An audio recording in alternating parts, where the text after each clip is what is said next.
On Catalina Island, claims have surfaced about evidence suggesting an ancient race of blue-eyed and blonde-haired giants. These giants, who were taller and stronger than modern humans, were identified through the discovery of giant skeletons. The giants are said to have possessed technology far advanced for the time. Truth or myth?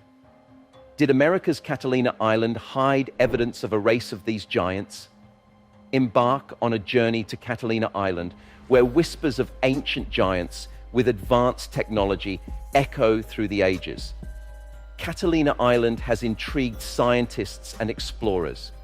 In 1913, a German naturalist, Dr. Forstenden, claimed to have found an 8-foot-tall skeleton with mysterious artifacts. The confirmation of such discoveries remains elusive, and the origin of such tales adds another layer to the mystery. On Catalina Island, self-taught archaeologist Ralph Glidden claimed to have discovered enormous bones between 1919 and 1928.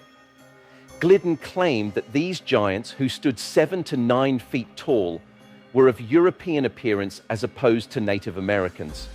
He said that these ancient people had sophisticated technologies pointing to a vanished civilization. However, skepticism surrounds Glidden's observations, raising doubts about the accuracy of his studies and the reality of these alleged giants. In an effort to profit from his discoveries, Ralph Glidden established the Catalina Museum of Island Indians in 1924. This unusual museum showcased macabre arrangements of bones that had been stolen from Native American tombs. Visitors discovered little proof of the purported giants Glidden claimed to have discovered despite the sensationalism. This raised ethical concerns about his methods and the authenticity of his collection. Why did Ralph Glidden's museum become a hot topic? His archaeological peers dismissed Glidden's museum bones as fake, alleging they were purchased from a gift shop. Mainstream science refuted Glidden's giant claims, leading to criticism of his methodologies. The museum closed in 1950, and in 1968, the Wrigley family bought the collection for $5,000 and later donated it to the Catalina Museum. Archaeologist Orr found the Arlington Springs Man not long after Glidden's exhibit shut down. This pivotal finding added fuel to the ongoing debate about the first inhabitants of the Channel Islands. These bones, which protrude from a canyon rock on Santa Rosa Island, 100 miles northwest of Catalina, are the solution to the puzzle of the area's prehistoric past. Bones covered in Pleistocene sediments were buried 37 feet below the cliff's edge. They were painstakingly removed and sent to the Santa Barbara Museum of Natural History. Radiocarbon dating of the Arlington Springs Man's remains in the late 1980s disproved earlier theories of early human migration in America. The dating revealed that the remains were astonishingly 13,000 years old.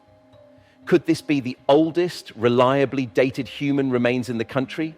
Absolutely. As archaeological methods and technologies advance, excavations on the Channel Islands continue. This offers hope that we will soon unravel more about the life of the Arlington Springs Man and his people.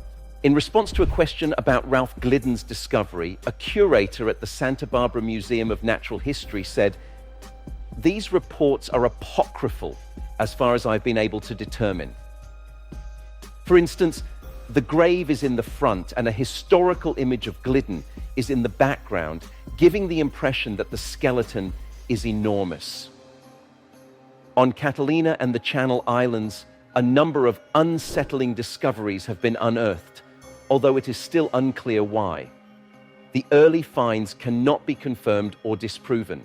In retrospect, it appears that these earlier apparent discoveries may have inspired Glidden's fraud. The director of the Catalina Island Museum described the 2013 show, The Strange and Mysterious Case of Dr. Glidden, as a disturbing and troubling exhibition. It tried to prove Ralph Glidden to be a dishonest grave robber.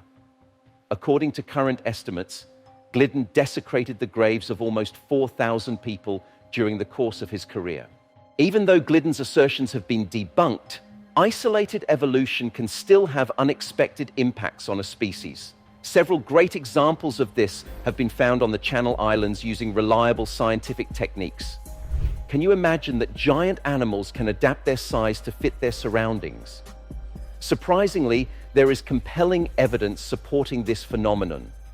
It is known as insular dwarfism, frequently resulting in noticeably smaller species when alone on islands. The pygmy mammoth, a tiny elephant that is only about half as big as its Columbian mammoth ancestors, is one famous example. There are numerous stories from age-old cultures and the discovery of skeletons over 7 feet tall worldwide. They often exhibit abnormalities like elongated skulls and multiple rows of teeth. Despite all this, modern science remains skeptical of the existence of giants. Unearthed giants, but skepticism looms. Could ancient tales of giants stand tall amidst the bones? Or are they fake? Comment below.